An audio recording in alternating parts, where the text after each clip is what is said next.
the next 15 or 20 years, bring back the missing middle. And finally, this whole business about St. Monica's, the reality is the advantage of a local area plan is that we may very well find where public assembly can be zoned, and it doesn't have to be at St. Monica's. Thank you very much.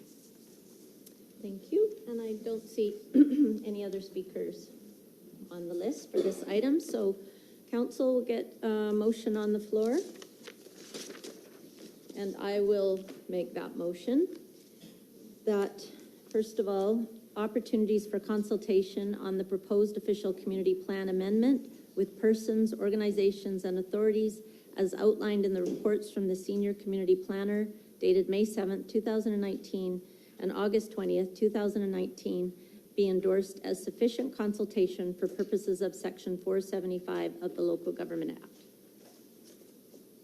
And I get a seconder. Thank you. So we'll call any debate on that item. Okay, so did you want to say anything? Yeah, am I still on? First of all, I'd like to go back to the comment of the minimum requirement shouldn't be the standard. I love that, and I think you've actually, Cloma's done an excellent job of public engagement, as good as it could be. You know, having said that, I realize there's always a percentage of the data collected that is quite subjective and interpretive, and really recognize that. And we up here, we deal with a lot of public correspondence, and I'd like to let you know that I have seen a tremendous amount of substantial support for the project from the community, from the local community, and I'd just like to let you know that. I do also recognize there's a strong passion group in the community that are dedicated. First, Councillor Cameron. Well, I can speak to on the first reading. It seems like we're speaking to the proposal now. I agree with Councillor Thompson and the Mayor and Councillor Wong in many respects. You know, this project's been in the works for over a year. I think it was October 24th last year when the first public information meeting was held by the developer. And if this goes to public hearing, we're going to be very close to a year from that time, and that'll be just the public hearing. Time is money. If you've invested $4 or $5 million in the land, you're spending, you know, what are you spending? $20,000, $25,000, $30,000 a month in financing costs. So, you know, I think that the applicant is entitled to a decision one way or the other. And I think endlessly kicking the can down the road may feel easier in some respects when it's somewhat controversial in the neighborhood, but I think it's poor governance. On the issue of spot zoning, I don't really believe this is spot zoning. I'll tell you why. The OCP specifically provides for infill development of this nature. The applicant, it was passed unanimously last year, and the applicant has brought a project in that meets that criteria. At the time he brought it in, it wasn't in the local area plan boundary, so there was no local area plan that would govern it. So it is not spot zoning. It was, in fact, the process that was contemplated by the OCP. If you live between Horseshoe Bay or have property and Ambleside Dunderave, there is going to be no local area plan ever for your neighborhood. So you will just proceed under the OCP, and that doesn't mean everything's spot zoning. What that means is that there isn't a more detailed plan for the area. Now, the desire is to expand the boundaries of the LAP subsequently, and that's fine, and I think it's logical to do that. But I think we have to keep an air of reality here. There is, I struggle to believe that there's anybody who opposes this project now who's going to demand that in the local area plan this project be included. And put otherwise, those that support the project now aren't going to support an LAP that says, well, we can't have projects like this. So there's no magic to the local area plan process. It's a more fine-grained analysis block by block about what should be built. But if we put this to public hearing now, I imagine that we are going to find out what the community feels and what would end up being in the local area plan in any event. So I say we move forward. I take Mr. Von Dane's point about the glacial pace of things in West Vancouver. We like to make careful decisions, but I think at this point it's time to make a decision. The community can come out and be heard. We can adjust the proposal as necessary. It can go forward, or it can be defeated, and everyone can move on. And that's the position I'm going to take today. Councillor Wong? Just further comment to Councillor Cameron's comments. You know, one citizen, I think, emailed all of council recently to remind us that projects shouldn't be taken as all or nothing, right? And sometimes we often think it's one extreme or the other, but sometimes there's actually a nice middle that can meet the objectives of the district, of the citizens, as well as of council. So I just wanted to perhaps reinforce and remind that fact that it's not all or nothing that we should be using as a lens to projects. Councillor Lambert? Well, it would be, in a perfect world, my preference that that we conclude the local area planning process and then consider this project. But I understand and appreciate the arguments that have been made for dealing with this now. And Councillor Cameron made an interesting comment, I thought, or at least my understanding of it, that we may learn more about what the local area plan wants to be in terms of density and neighborhood character through the public hearing that's to come on this issue. And so clearly this project is heading to the public hearing, and I'm looking forward to that day.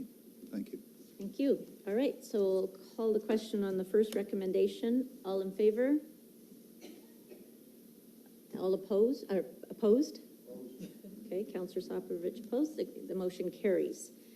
The next motion is that the proposed official community plan bylaw number 4985, 2018, amendment bylaw number 5011, 2019 be read a first time. Seconder?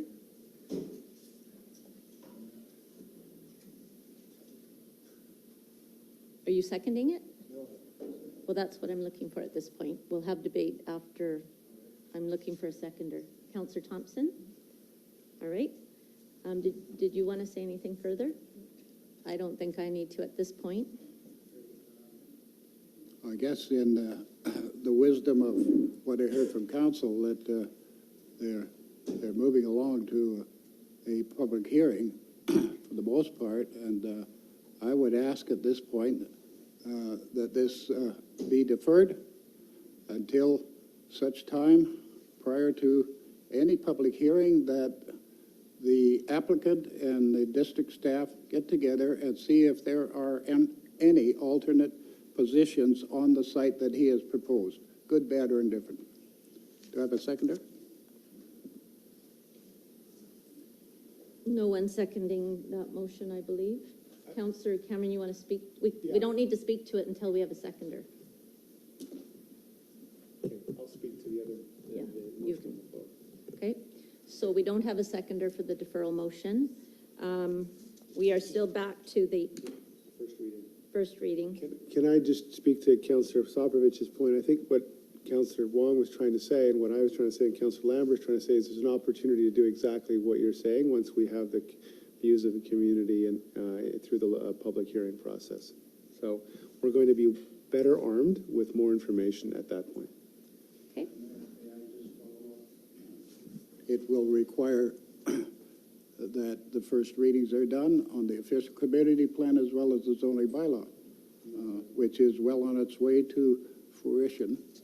And my thoughts are that we could do well with this applicant to look at the concerns of the area residents and meet some other obligations that the local area plan may, at some point when it's finalized, be in a position to say, well, yes, we can make some changes. We don't know the density that's going to come out of the local area plan? Yeah, So- I thought it was going to be, Madam Mayor, that we would look at a local area plan of the entire Horseshoe Bay, including this project, that would give us a fair indication of a very nice local area plan for somewhere as nice as the gem of Horseshoe Bay. And this is not out there and reached out of the way. Our position is to go ahead and say, what can we do the very best for Horseshoe Bay in all aspects of development? And this one is an offset. I just find it sad that we're going in that position. Okay, so you can vote your conscience, Councillor Soprovich, and I'm, unless I see anybody else, I'm going to call the question on the second motion. All in favor? Opposed? Carried. Thank you. And I move that the proposed zoning bylaw number 4662, 2010, amendment bylaw number 5012, 2019 be read a first time. Seconded by Councillor Thompson. Any further comments on that? Madam Mayor, may I ask that we defer this motion that plans to fit both the applicant and the district's position in as much as we have not completed the local area plan. All right, so that's a motion to defer. Is there a seconder? I don't see a seconder. Your motion fails. Thank you, Councillor Soprovich. I'll move to call the question. All in favor? Opposed? Thank you. Carried. And I move that the proposed official community plan. Councillor Gambioli. Just to add to that, we have been talking at the Public Art Committee for already a year and a half, actually almost 2 years, about a big piece at the entrance to West Van. The problem is, as I just said, that piece is going to cost $500,000. So we don't have that kind of money yet. We're building up the fund slowly. This is the first really big expense at $43,000 of our fund that we're spending. So we're kind of taking baby steps, but that's coming. And it sounds to me like she needs to be the next council rep on the committee, is my opinion. Thank you. I just want to, I don't see any other speakers, so I just want to actually, go ahead. No, I'll speak last. I will thank you for all of your work, and I know firsthand how much time the committee has put in, because my wife's on the committee, and she tells me. And you personally cost me quite a bit of money, because when she could be painting and earning more commissions, she's been spending time agonizing over all these submissions on public art. So you've cost me out of pocket. But I do want to say that the process has been really rigorous, and the members of the, when Councillor Soprovich refers to the public not having a say, well, the reason we have a public art committee is that they're artists or people involved in the art world who are A, knowledgeable, and B, residents of the community. So they really are able to bring that grassroots understanding, the community sensibility, and their knowledge. And so, for example, we have a world-famous architect who's now on the committee. It's truly an amazing group of people, including my wife, of course. And then the only other thing I'll say is that I don't think you can ever do good design and good art by referendum. I mean, it just can't happen. It's not the way it works. You have to find a couple of people who you think are qualified, and you have to empower them and trust them with, doing the design. You can't do art and design by committee. It just simply doesn't work. So thank you for all your work and all staff's work on this, because I know staff will spend a ton of time. So I'll just conclude by saying I'm thrilled with the program. I think the art piece fills the space really nicely, which is not easy to do with art because the costs can get crazy when you've got a big piece. So I think you accomplished that. Art, as Councillor Cameron said, is so subjective, and I agree with him. You cannot do this by referendum. You end up with, I think you would end up with quite a watered-down result. And also, as Councillor Lambert said, good art, I believe, and I'm not an expert, I will say that right now, but it provokes and stimulates discussion. And I think that's going to come. We're going to hear about it once it gets put out in front of City Hall. So you may get your wish after all, Councillor Lambert. But I do want to say that I do appreciate the expertise that we are really lucky to have your expertise in this community. We're known for our artists and our designers and our architects. And I'm very appreciative that you took on this role because it's not an easy one. And Councillor Gambioli has done a stellar job of supporting and interest in the work. So to staff, to the members of the committee, and to our council rep, congratulations. I think the community is going to be very pleased. Thank you. So with that, I will call the question. All in favor? Opposed? Carried unanimously. There you go. Thank you so much. Yeah.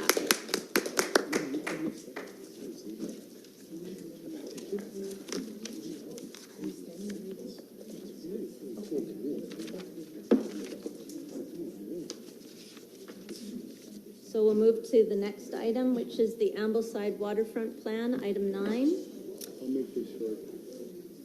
Madam Mayor, the Ambleside Waterfront Concept Plan was approved by Council in 2016. Oh, sorry. Madam Mayor? Yes. Yeah, so again, that's what our intention would be. Great, thank Thank you. you. Councillor Wong. Thank you, Your Worship. That was a long session there. I know, right? A few questions and a few comments. Can you walk me through like this boat ramp at number 16 there?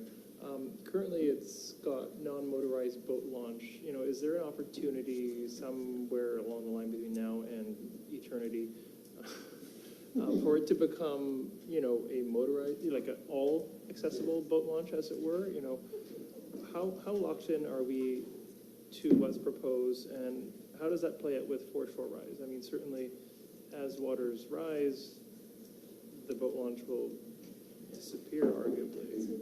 Yeah.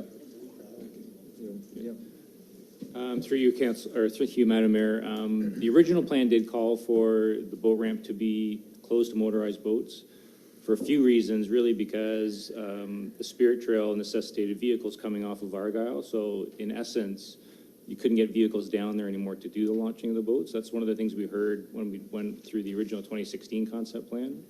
But saying that, and hearing from the boating community, we are looking at Ambleside Park as a possible option for a boat ramp, for a motorized boat ramp. Okay. So we're going to tackle that kind of possibility within the Ambleside Park master plan process. So that would be, what, further east or further? Yeah, further east, yeah. Further east, okay. And then is there consideration for some sort of lighting along either the Spirit Trail or along the waterfront, you know, with motion sensors so that people who are walking late at night, there will be lights for them to see their path. Yes. Of course, but then there won't be light pollution. Absolutely. Yeah, there's a variety of strategies we could be looking at. One is motion sensor lighting. You can have full cutoff lighting, low bollard lighting, just to light pathways. Yeah. There's also different lighting strategies where you cluster lighting.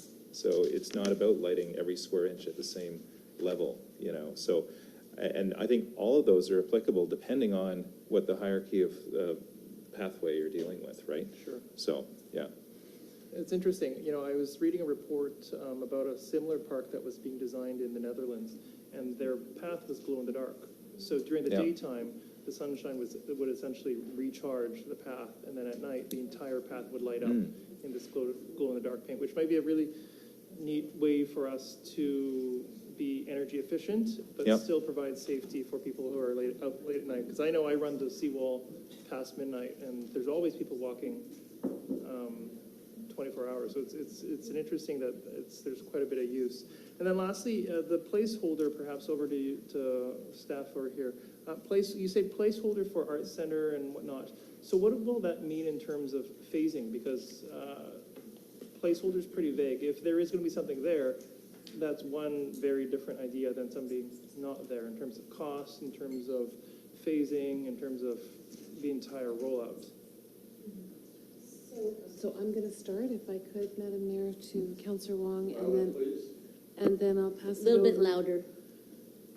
And then I'll pass it over to Andrew just to complete. So I think at the beginning, Andrew very humbly stated that, you know, the title of the report might not have captured where we are at this point. This is actually the culmination and maybe facility on the waterfront. I am confident that most West Vancouver citizens would prefer that Ambleside waterfront parklands be used for park purposes only, particularly since the Ambleside area may soon be subject to densification and reduced green space. Therefore, I respectfully submit that Council postpone approval of this report and recommendations until the arts facility site identification analysis study has been finalized and reviewed by Council and the public. Thank you. Thank you. Go to Elaine Fonseca.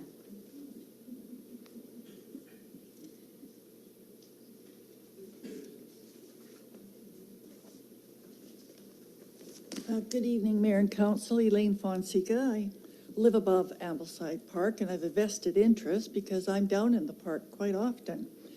I'm a bit confused also because today I picked up this District of West Vancouver Arts and Culture Facility Plan, and also I was given the Ambleside Waterfront Concept Plan. And I see and hear this and this, that there's going to be an arts facility, and I would like to know, where is it going to be? Now, in these plans, because on these plans there's nothing to indicate that we are going to have this 21,000 to 25,000 square foot facility on the waterfront. So where is it going to be? Now, these lands... Can I just, sorry, Yes. just because there is a theme here. Yes, there is. Normally don't get into back and forth, but so where we're at with the arts facilities plan is that council approved the committee, the advisory committee, going forward and identifying sites and the feasibility of the options, either a 2-building option or a 1-building option. So this is simply a placeholder, and the committee is going down that route now to identify sites and public land that's Okay, available. that's clarification, because... Craig, keep it short though, okay, because it's getting late. I'm not the one who's been talking. I've been saying too little. So here's the thing. I'm on the Arts Facilities Advisory Committee. I'm the council liaison. There is the 20,000, 21,000, 25,000 square foot facility is not going on this Ambleside waterfront area. Good. It's not going to go there. The committee is not going to consider that. It would not fit. It would not work. We are in the process of evaluating 10 to 12 sites, and there's no move in that committee to squeeze it into this location. Good, thank you very much. It's not going to happen. Thank you for that clarification. I appreciate that. Yeah. I would like to know, because a comment was made about the ferry building will be raised because of this so-called surge. Now, I'm a member and I'm also a volunteer at the Silk Purse. And I was wondering, why couldn't that be done also for the Silk Purse to raise it as such as you're going to do with the ferry building? So,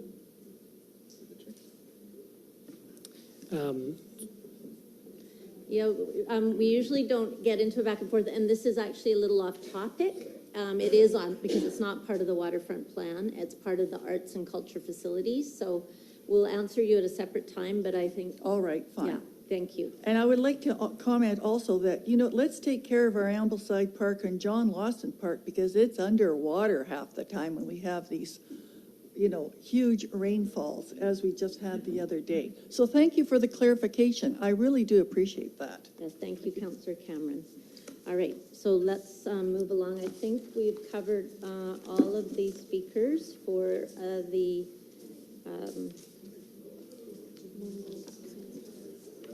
Yes, you didn't sign up, but Mr. Humphries, sure, come on forward, and then we'll get a motion on the floor. Thank you, Jerry Humphries, 4957 Marine Drive. and a resident of West Vancouver for approximately 64 of my soon-to-be 70 years. So that's a few days away yet, so I'm still 69 years. Just really quickly, I just wanted to mention a few things. I also was enticed by the word final, so that's why I'm here. I was a bit alarmed, and I'm glad that's been clarified that this isn't the final detailed design for this area. But I've been listening to this, and I do want to put the voice on the table of somebody who does actually think there's a broader picture here of enticing people down to the waterfront to enjoy Ambleside, to integrate with the shops. We've heard lots about the commercial aspect of Ambleside, and I think that the more you can do with this area and the more it is integrated, as has been shown by this presentation, with the commercial area, it's a vibrancy that needs to come to the Ambleside area that isn't in the shops alone. So I'm not a believer that buildings don't go on public parkland. I think we have a huge jewel of land here, and we're doing a great job of maintaining it and a great job of thinking about how to use it. I am a firm believer that some well-thought-out attractions on that land bring more people into the area. You look at Harmony Arts, the place is swimming, and it's because there's activity going on there. We don't need more lawns for running around on. We've got tons there now. We have a fantastic playground. We've talked about the ferry building. We haven't talked about Navy Jack. We haven't talked about the Silk Purse until just now. And we haven't talked about the music box. And I'm a firm supporter of including other activities in this area. We have tons of space for it. We bought up all the homes. So I encourage, as you go forward in this council, to consider including, and not a 21,000 square foot building, but including activities on the waterfront other than just enjoying the grass and benches to sit on. It is a jewel, and it should be integrated with the rest of Ambleside to help out the merchants and to make it a much more vibrant place. And you make it vibrant by not only nature, but by other things to bring the public into that area. Thank you very much. Thank you. Thank you for staying so late. All right, I think that's all then. So I will ask that motion get put on the floor for the Ambleside waterfront plan. I'm going to put a two-part motion on the floor. It takes the motion that we have from staff and amends it somewhat to reflect what I think is the consensus and better communicates what we're actually doing. The first part of the motion is I'm going to recommend that the report attaching the Ambleside waterfront plan dated July 30th, 2019 be received for information. And then the second part is that staff be directed to develop a phasing and funding strategy for the implementation of the plan to present to council for approval while recognizing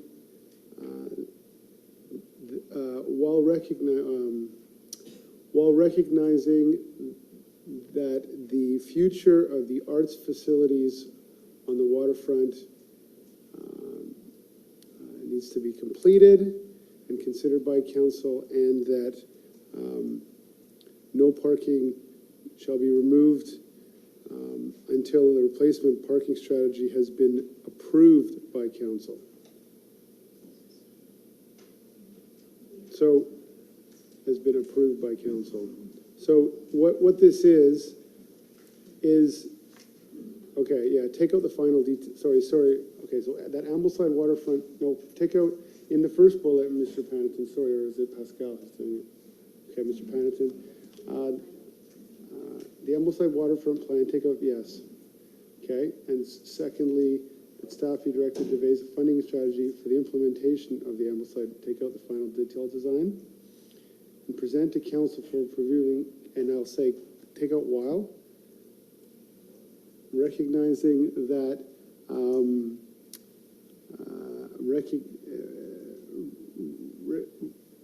recognizing that certain elements will have to await. No, not just yet. we'll have to await determination of, you can take out the future of arts facilities on the what? Just no, keep arts facilities on the waterfront. Take out the future of the and take out needs to be completed. Yeah, and take out and take out and make the number 3 part of number 2, and it should read, and that, and I would go, no parking is, take out be directed to ensure that, and that no parking shall be removed until a replacement parking strategy is approved by council. So now you can make a suggestion, but only if it doesn't completely monkey wrench, because I want to speak to this and why. And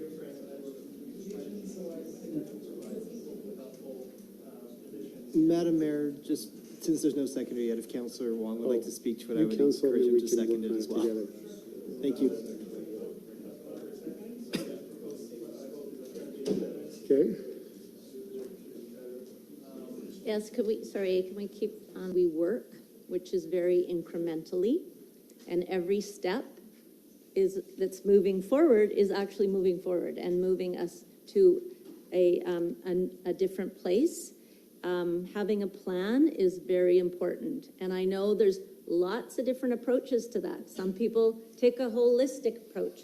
Personally, I take a more of a chunk down approach, and as has been mentioned earlier, we've just approved $13 million in Horseshoe Bay without a local area plan, and park and streetscape. So there's more than one way to approach a problem. And personally, I think chunking it down is way more manageable, but that's just my personal opinion. So this is what we're doing. Having it there, sitting there as an interim plan, allows us to, there's many moving pieces here. There's, we've got ADBIA wayfinding, we've got the Ambleside Park Plan, we've got the Ambleside Streetscape, we've got the local area plan. You cannot deal with these all at the same time, and you are an expert in, as has been mentioned, landscaping, green space. There's really nothing too groundbreaking. No, it's creative, it's beautiful, but I'm saying we're talking about paths, boardwalks, green space, community gardens, a few shelters, natural shoreline. I mean, what's not to like? It embodies all the principles that we've been talking about for several years. So this is a good news story. It's not the end of the discussion. I'm happy with the wording. Great. I acknowledge the work of council and staff in getting us there. But there's a lot of conditions attached to this, including sea level rise, which is a concern. But I think that probably was taken into account in that, of course, you're not going to be putting expensive buildings at grade, because whereas grasses, some paths, they can maybe withstand water. We know that, right? So that's your thinking. Anyway, thank you very much for all this work, everybody. And I'm hoping I can call the question and we can have a vote. All in favor? Opposed? Carried. Excellent. Unanimously. Thank you very much. Thank you for the public for staying so late.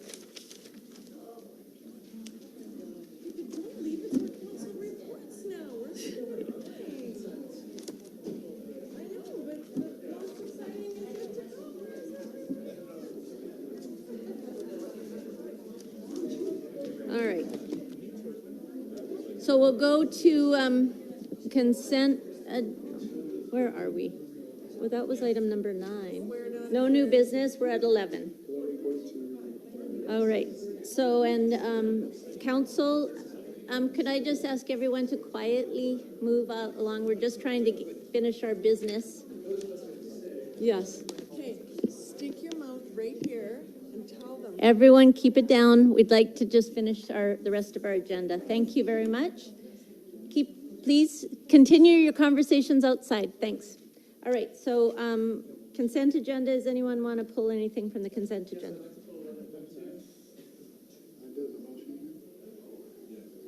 Yes. We're- Well, we pull the Pull items. items I before have we- to ask yeah. if anyone wants to consent or pull it first, and Yeah, we then, determined that earlier. and then you make the motion, Counselor Soprovich. Okay, that the consent agenda items as follows be, that the consent agenda item 11.2 be pulled And that the rest be approved. and that the rest be approved. All righty. Seconder, all in favor? Opposed, carried. So who's, Who's speaking to that item number?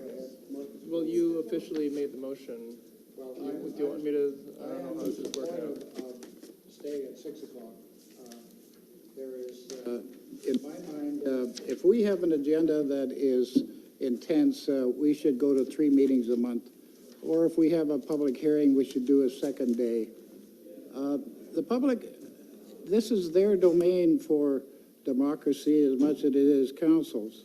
And, you know, who gets home through the traffic we got to get through today and get home and have dinner and try and be here by 5 o'clock?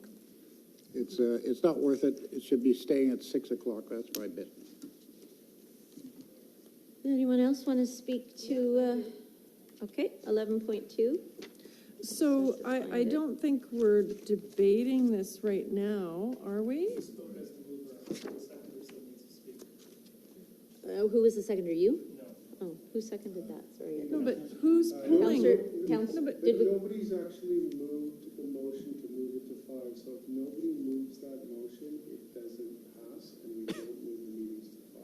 Right, we can, sorry, Nothing happens? hold on though. We can move, we have a mover, and do we have a seconder for the consent agenda without the pulled item? We can vote on that, and then we go to discussion, right? Madam Mr. Mayor, Panican. that process is completed, so now council has 11.2 sitting Okay. out there, but until council actually puts it on the floor, there's no discussion on it.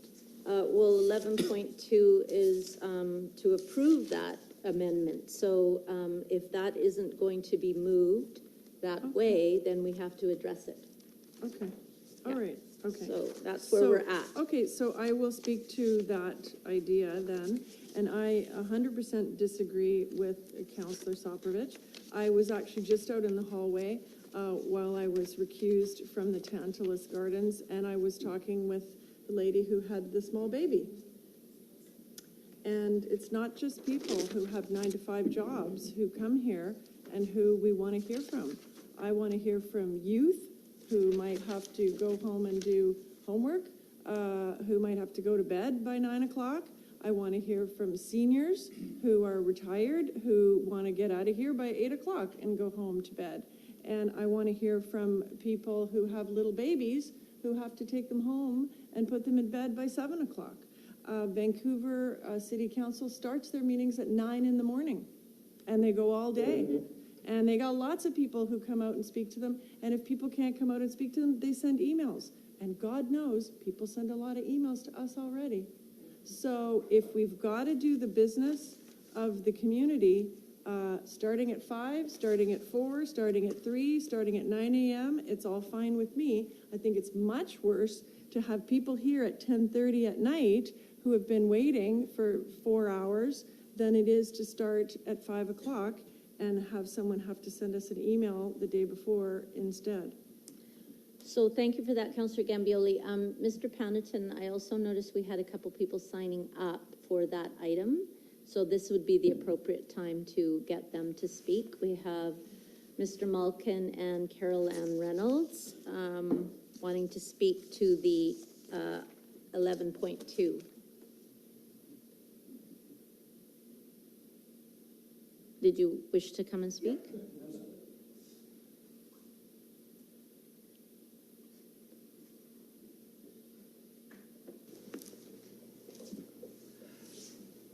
Council meetings used to start at 7 o'clock. They've been at 6. A vast number of the residents have jobs. Most of us work from 9 to 5. Some of us work from 7 till 6. The bottom line is that to go and move it to 5 o'clock is not giving proper transparency to many people because we won't be able to attend. And It's just not really in fitting for what open and transparent democratic things are. I mean, the council meetings have been at 6 o'clock for a long period of time now. That's where they should stay, and I hope they do. Thank you. Okay, so Carol Ann Reynolds.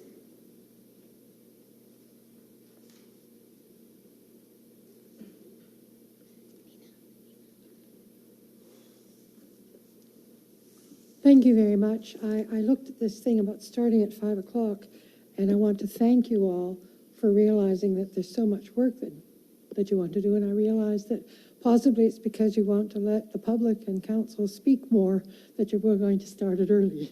So I think that intention is appreciated. But as others have said, the meetings used to start at 7, and then it was only recently, a few years ago, it was at 6.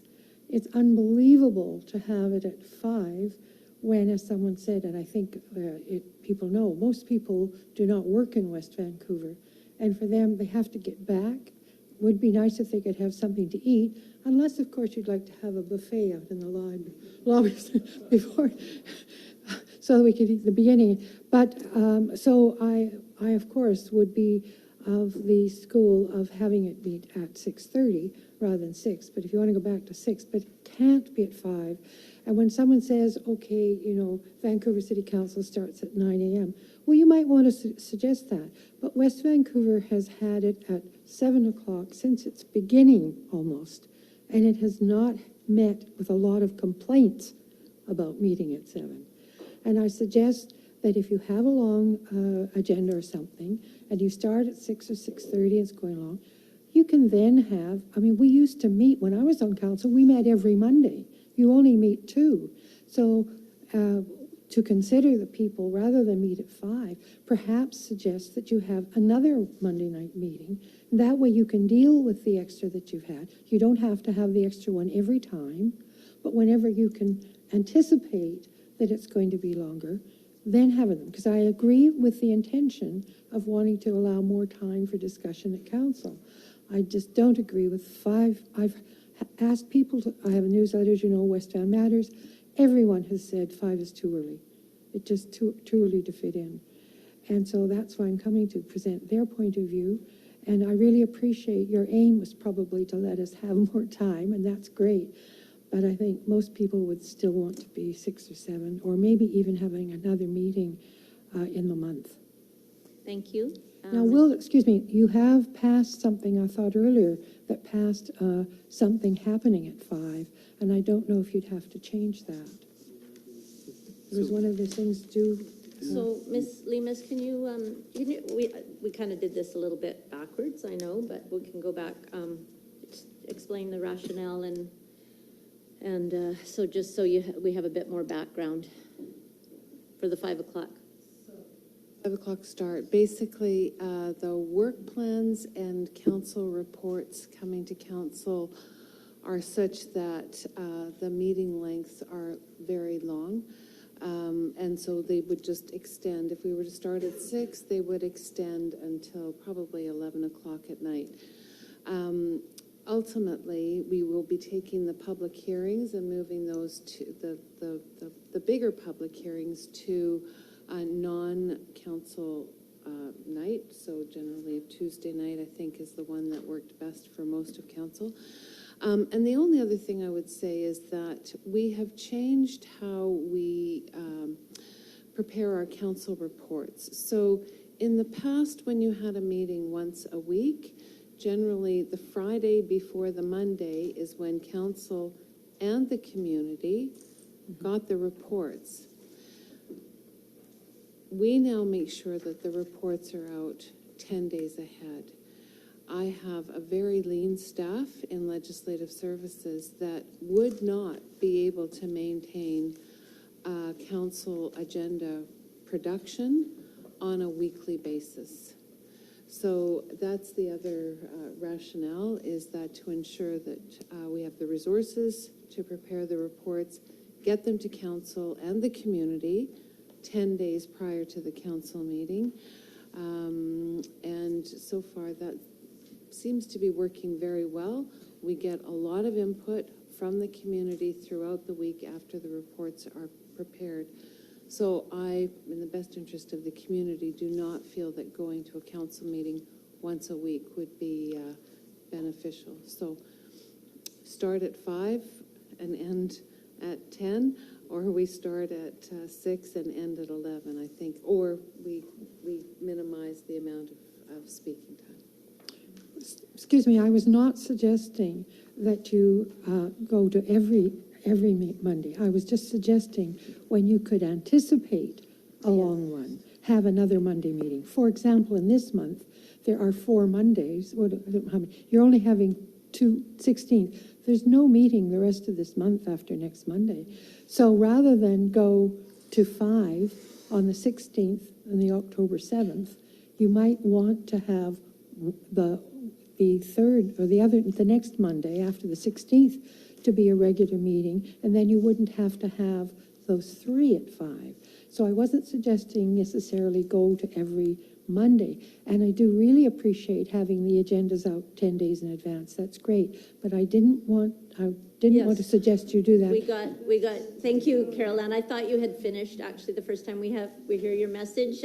Thank you. But I thought it was misinterpreted, and that's why I'm explaining. Okay, thank you. I think we got it. Thanks. All right, so council, we don't have a motion on the floor yet on this item.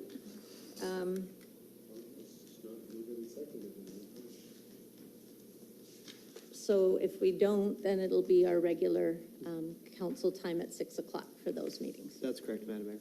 Okay, all right, so that's that, I guess. Thank you. Reports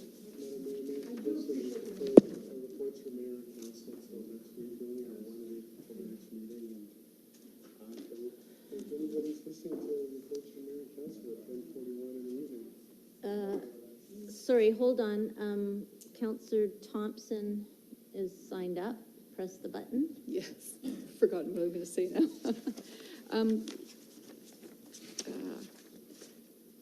I guess I just wanted to speak to moving to 5 or 6. It doesn't. Oh, okay. Yeah, I just want to go back there, just because I appreciate the input from the public for sure. And I think it's one of these things where we're just not going to please everybody. I like the idea that we're talking about ways to improve the efficiencies of our meetings and our time, and moving public hearings is great. So I do think we need to do a few things to try and make a difference. My understanding is the moving to 5 o'clock was just for 3 meetings. Why was that? Just because those agendas are full? And so, and also, we have, council has UBCM, there's Thanksgiving in there, there's Remembrance Day. So, and given the objectives of council and the work plans that they're hoping to achieve, that's the intention. Yeah, and unfortunately, I think we've put ourselves in a situation where we have to take some extraordinary measures. And, I think the way the council meetings start off, it's a good hour of just delegations and business anyway, so the real meat of the meetings don't get started till 6 or 7. And I actually think it's worth a try to, see how it goes, see how it flows with people. And 3 meetings. We've got a lot. Well, you can put the motion on. Starting at 5. Well, just starting at 5, like it says in 11.2. I agree with you too. Do I have to put a motion? Yeah. It's not already existing? Okay. Well, I'll put You got to make the motion. Okay, so I move that we start the next 3 meetings at 5 So the 8 p.m. Or as written. Yes, that's what she's done. So are you going to second it? Okay. All right. Okay. So now we can have discussion on the motion on the floor. And did you want to make any more comments? No. Nora? No, I've made my comments. Soprovich, Councillor Soprovich? Well, I've been through 23 years of this, or 22 years, and we did meetings well past 12 o'clock. We did 4 meetings a month. There were work times. We have it so easy today of 2 meetings a month. We really do. And I just find it rather odd that you would, this is a place for the public as well as this council. And they need to get here at a reasonable time. Like stated, a lot of work. the public that comes out here, they're not sitting at home and doing nothing. They're working. So come to this place at 6 o'clock, a reasonable time. And if we go a little later, I've said to Ms. Lemus that staff that are not involved should go home early. And only on a specific time, that if there's a report that they have to answer, as soon as they've done that, out the door. Because they have to stay the same length of time, and I disagree with that. So I'm all for 6 o'clock. I don't want to do any, look and see business. We know what things are all about. Councillor Wong? I have the most hilarious colleagues sometimes when I think about it. Don't think about it. Thank you, Mayor Booth. Certainly I hear the arguments on both sides, what Councillor Thompson is saying and some, what Councillor Soprovich is saying. I certainly fear that, moving it to 5 o'clock, if we were consistent always in having meetings that ended at 11, therefore we could almost guarantee that it would end at 10 if we moved it 1 hour earlier, I would certainly say, all for it. But, I certainly fear that it'll just, things will just dribble on and we'll be like, oh, you know what, we started earlier. We can probably stay till 11 because we used to do that anyways, that sort of thing.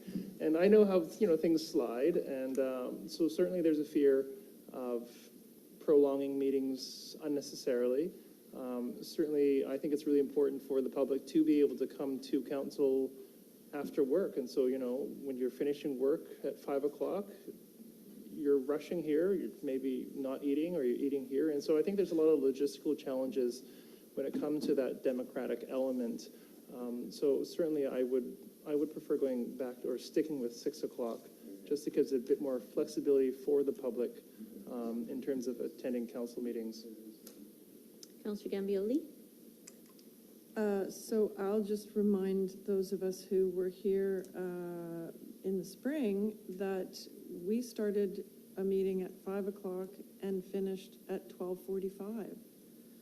So I guess you're planning to finish at 1:45 later this fall. I don't think that's a really good way to run our meetings for us or for the public. Well, you want to talk again? Have you talked yet? Have you spoken yet? No, I haven't. Okay. I'll just say, I'll say very briefly, I think that I'm persuaded by Councillor Thompson. The first hour of the meeting is often not consequential. Let's try it for 3 meetings. And let's reevaluate at that point. If it's not working, it'll become apparent. If it's working better, we'll stick with it. Call the question. And I'll just add, I agree with that. For many years, meetings were at 7, and then we went to 6, and it was like, oh, this works really well. So I figure we should give it a try.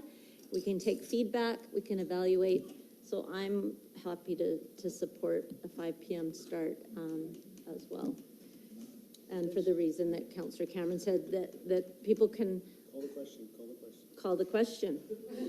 Not he says it. All in favor of the motion to start at 5? For the next 3 meetings. No, for those 3 meetings that were specified. Yeah, 16, 7, those are the next 3. All in favor? We got 4, and opposed 2, 3. Okay, so it passes. Give it a try. All right, that's 11.2. I think. We should be aiming to finish before 10 if we're starting at 5. Yeah, we should. Let's try it, everybody. See if we can prove this Yeah. as long as Yeah. Found it. All right, reports. I mean, can we defer this item till? Can we put off this the reports till next meeting? Sure. Does anybody have a report? Provo was wonderful, yes. Oh, yeah. Sunday. The rain was so hard that a foot of water surrounded the barbecues that we had in place for the next day in that morning, and many of us treaded through a foot of water to salvage the barbecues to higher land. The sun came out, and we had a glorious day, so low the salmon, and dedication of incredible volunteers. You should be proud in West Vancouver of the people that did all the work. It was great. Thank you, Councillor Soprovich, for working on that for so many years too. Councillors, if you want to state your reports tonight, you can, or you can hold them. I'll give you the option. Okay, so we need a motion to receive the report. I recommend that the oral reports from mayor and council be received for information. All in favor? Opposed? Carried. All right, and we go to public questions and Carol Ann Reynolds.